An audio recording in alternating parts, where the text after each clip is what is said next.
On the morning of July 24, 2025, the sun rose over the Cambodian-Thai border, just like any other day. But what followed would plunge the region into one of its most serious military confrontations in decades. By midday, Thailand had launched F-16 fighter jets across the border, striking Cambodian territory. The explosions rocked the quiet hills of the Dangrek Mountains, tearing through the sacred grounds of a pagoda, and flattening part of a rural school where terrified children had moments earlier been learning their lessons. It was a brutal, shocking escalation, and it didn't stop there. This was no accidental border skirmish. This was a calculated strike. Cambodian officials quickly condemned the assault, claiming Thailand had fired first, targeted civilian sites, and violated international law by attacking unprovoked. Thai officials, in turn, offered a familiar excuse: self-defense, but provided no evidence that Cambodia had fired a single shot before the Thai Air Force appeared in the sky. Within hours, the world began to take notice. Media reports flooded in, showing the smoking ruins of the Wat Samaki Rangsi Pagoda and video footage of bloody survivors being pulled from the debris of a collapsed schoolhouse in Adar-Mianchi province. It was clear Cambodia had not started this war, but it was now fully in it. To understand how it came to this, we must look back at the geography and history that haunts this region. Tham Mueang Thom, Tham Mueang Tok, Panam Trop, and the so-called Ghost Mountain are all located near the Phra Via Plateau, a zone long contested between the two nations.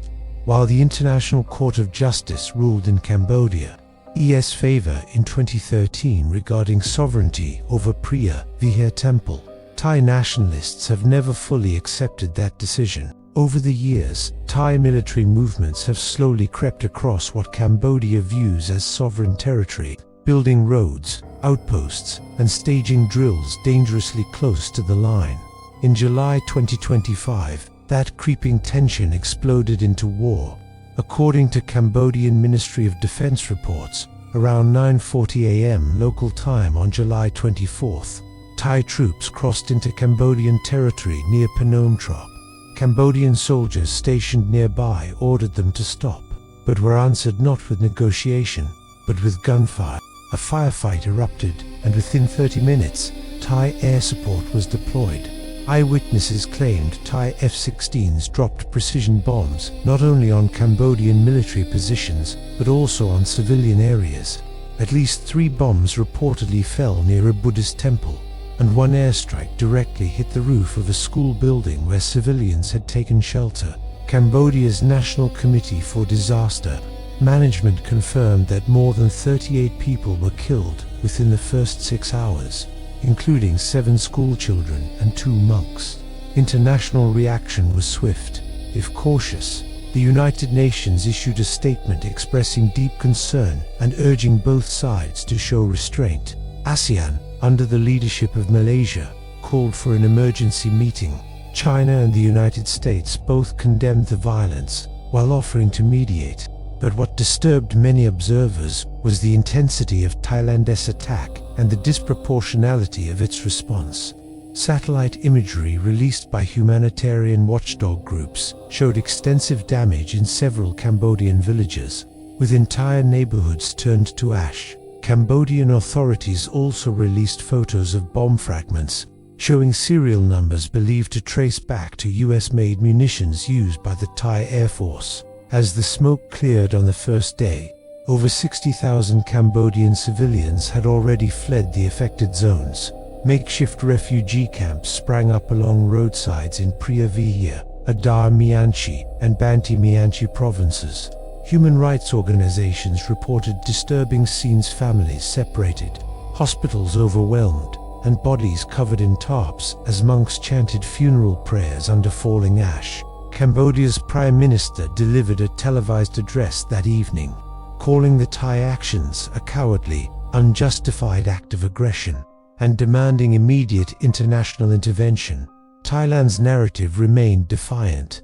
The Thai Ministry of Defense insisted that Cambodian troops had fired first, and claimed that Thai military action was a necessary response to provocation.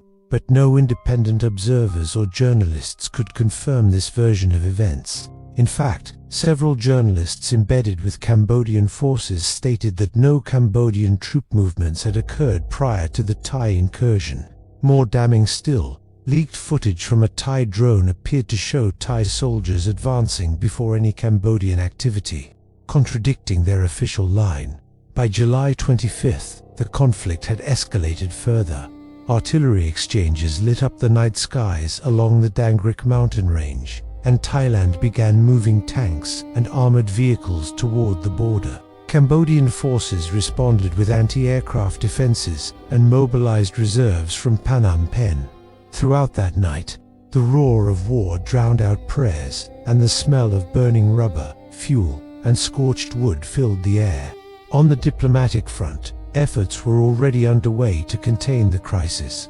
President Donald Trump, in a surprising return to international diplomacy, reportedly called both Cambodian and Thai leaders, urging a ceasefire. A joint statement was issued indicating that both sides agreed to halt hostilities. Yet, that very night, Thai forces once again opened fire on Cambodian positions near Tamyon Tuk. Cambodian soldiers, unprepared and undermanned, suffered more casualties, and the ceasefire appeared shattered before it had even begun. Cambodia began presenting its case to international legal bodies, citing violations of international humanitarian law. The Cambodian government submitted a dossier of evidence to the International Criminal Court, requesting an investigation into Thai war crimes. Among the most serious allegations, the bombing of civilian sites, the use of cluster munitions, and the targeted destruction of cultural landmarks. Thailand denied all charges, calling them propaganda, but global opinion began to shift as more evidence surfaced. Still, Cambodia remained vulnerable. Its military, though brave and determined, was less equipped than Thailand's. Thai jets ruled the skies, and Thai artillery outranged Cambodian defenses. In an attempt to level the playing field, Cambodia appealed for international observers to verify ceasefire violations.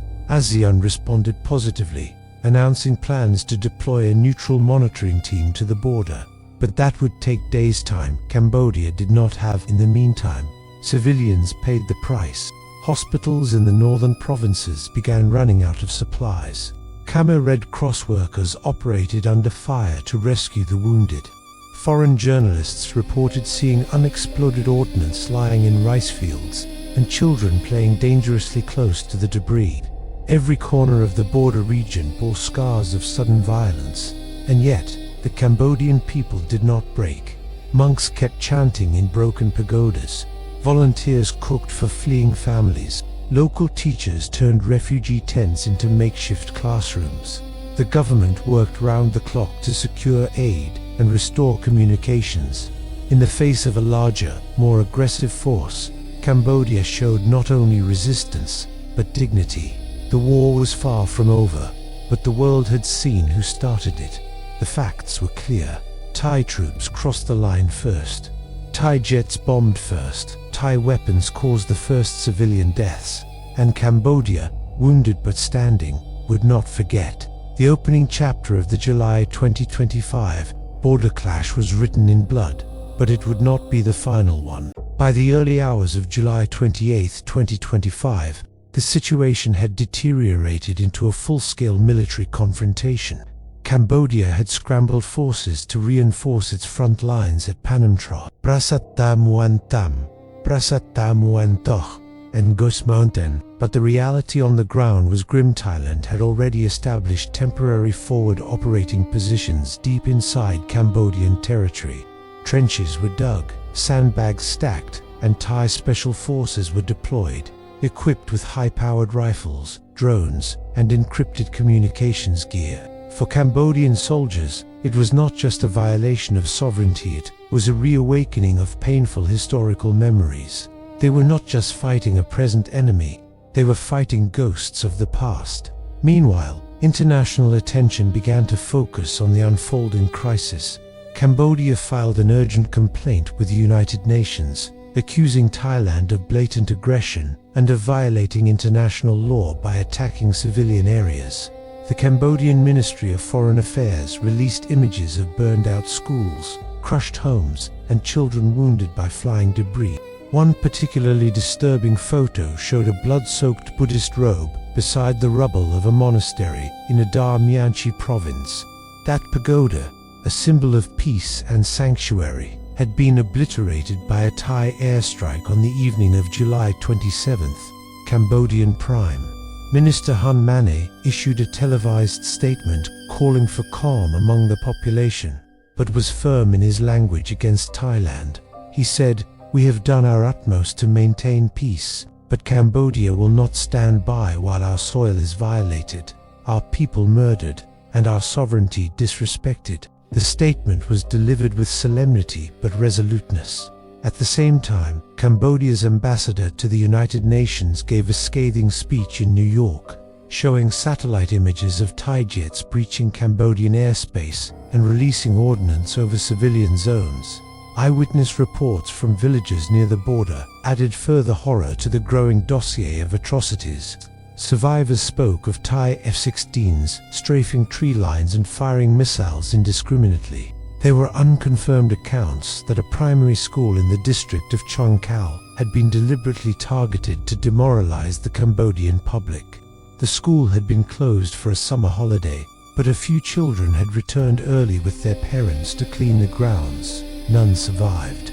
A local monk, speaking to Cambodian national television, cried as he described finding body parts among the wreckage.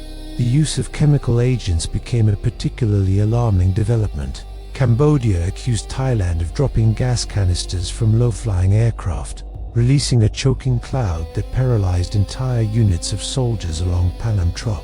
The Cambodian Army Medical Corps reported symptoms consistent with nerve agent switching, vomiting, paralysis, and in some cases, death within minutes. Photographs taken by journalists showed Cambodian medics wearing gas masks and frantically washing down unconscious troops with makeshift decontamination kits, while Thailand denied the use of chemical weapons, stating that they had deployed only non-lethal crowd control agents. Experts from Human Rights Watch and Amnesty International said the symptoms and evidence were inconsistent with that claim. Regional powers began to take notice. Vietnam, with its own historical baggage with both Cambodia and Thailand, issued a careful statement calling for de-escalation, while simultaneously moving troops closer to its Cambodian border for regional security preparedness. Laos followed suit, aligning rhetorically with Cambodia, though it stopped short of direct condemnation. China, an increasingly dominant player in Southeast Asia, expressed grave concern and called for immediate cessation of hostilities. Behind the scenes, Beijing dispatched envoys to both Phnom Penh and Bangkok, warning that continued fighting could destabilize the entire Mekong region and affect key economic corridors. Back in Thailand, the government faced its own internal pressure. While Thai state media continued to present the conflict as a defensive operation, several independent journalists and human rights groups questioned the official narrative. Leaked documents appeared online, suggesting that the Thai military had drawn up contingency plans to seize territory as early as June 2025. Protesters in Chiang Mai and Bangkok began calling for transparency, with some accusing Prime Minister Srettha Thavisin's administration of using the conflict as a distraction from domestic economic woes and corruption scandals. Social media platforms lit up with viral #pray for Cambodia, #Thai aggression, #stop the war. Cambodian netizens shared drone footage of destroyed temples and flattened forests, juxtaposing them with old photographs of peaceful times. The emotional toll was immense. Cambodian families gathered at pagodas to hold candlelight vigils, praying for the souls of the dead and for an end to the violence. In Phnom Penh, tens of thousands took to the streets, waving flags and holding signs demanding justice. Chants of never again, echoed across the capital. But the Thai military was not done. On July 29th, a new wave of attacks hit the Prasat Tamun Tuk area. Artillery shells rained down from Thai positions across the border, targeting what they claimed were Cambodian military depots. However, multiple shells landed in civilian zones, igniting fires that swept through entire neighborhoods. In one haunting video, a Cambodian father, bloodied and shirtless, cradled the lifeless body of his daughter in front of a smoldering house. "They said we were hiding weapons," he sobbed to reporters, "but she was just a child." Amid the worsening bloodshed, the United Nations Security Council convened an emergency session. Draft resolutions were introduced calling for a ceasefire, the establishment of a demilitarized buffer zone, and the deployment of international observers. Cambodia welcomed the proposals. Thailand, however, balked at international interference, arguing that the dispute was a bilateral matter. Still, mounting global pressure began to make cracks in Bangkok's defiant posture. Cambodia also reached out to ASEAN, urging the regional bloc to invoke its principle of non-aggression and mutual respect for sovereignty. Surprisingly, even usually neutral Singapore and Indonesia called for an impartial investigation into the violence. Malaysia condemned the killing of civilians outright, calling it morally indefensible and regionally destabilizing. This was the first time in years that ASEAN, often seen as toothless in times of crisis, showed signs of collective urgency. Behind the scenes, American and European diplomats worked frantically to broker a ceasefire. U.S. Secretary of State Antony Blinken made direct calls to both Cambodian and Thai leaders, urging immediate de-escalation. But by this point, more than 150 people had already died, including at least 42 civilians. Thousands had been displaced, fleeing their homes with whatever they could carry. Refugee camps sprang up in Banteay Meanchi and Adar Meanchi provinces, straining Cambodia's limited resources. Adding to the horror were reports that Thailand had begun deploying long-range artillery and preparing a potential third wave of attacks on Prasat Tamun Tuk. Cambodian drones filmed columns of Thai tanks moving through jungle terrain under cover of darkness. In response, Cambodia mobilized reserves and issued a rare nationwide alert, urging citizens in affected areas to evacuate. The war of information raged just as fiercely. Thai media largely suppressed images of civilian casualties, focusing instead on glorified footage of Thai troops raising flags over border outposts. Cambodian media, on the other hand, portrayed the conflict as a David versus Goliath struggle for survival. Government-run channels aired interviews with wounded soldiers, orphans, and monks who had lost their monasteries. One segment showed a 12-year-old girl who had lost her leg in the bombing of her school, struggling to walk with a makeshift crutch. Her story became symbolic of the war's true victims. Meanwhile, calls for justice began growing louder. Human rights lawyers in Cambodia filed documents at the International Criminal Court (ICC), urging an investigation into Thailand's actions as potential war crimes. While Thailand was not a signatory to the Rome Statute and thus not subject to ICC jurisdiction by default, legal experts argued that cross-border attacks on civilians and religious sites warranted extraordinary measures. As the second week of the conflict began, the world watched with bated breath. Would Thailand escalate again? Would Cambodia retaliate with greater force? Or would diplomacy finally halt the bloodshed? The answers lay just over the horizon where bullets still flew, fires still burned, and the shadow of history loomed over a border soaked once more in blood. As the sun rose on July 28, 2025, the scorched borderlands of Cambodia Adar, Meanchi and Pria, Vihir provinces bore silent witness to the nightmare that had unfolded just hours before. Burned forests, shattered school buildings, collapsed pagodas, and the bodies of soldiers and civilians alike lay strewn along the territory Thailand had crossed into.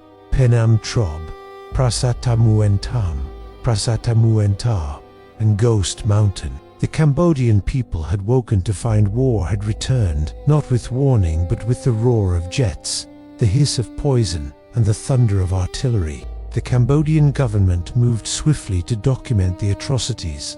Local and international journalists were escorted to the front lines, many visibly shaken by what they saw. A school in Samrong, just 12 kilometers from the Thai border, had been reduced to rubble. Teachers and students, some as young as 6, had perished in the early morning F-16 airstrike. Rescue workers uncovered burnt notebooks, singed uniforms, and the charred remains of tiny desks. Nearby, a centuries-old pagoda, once a place of worship and peace, had its golden roof blown apart, revealing cracked statues and shattered walls, blackened by fire. But what chilled the investigators most was not just the destruction, but the unnatural signs of something far worse.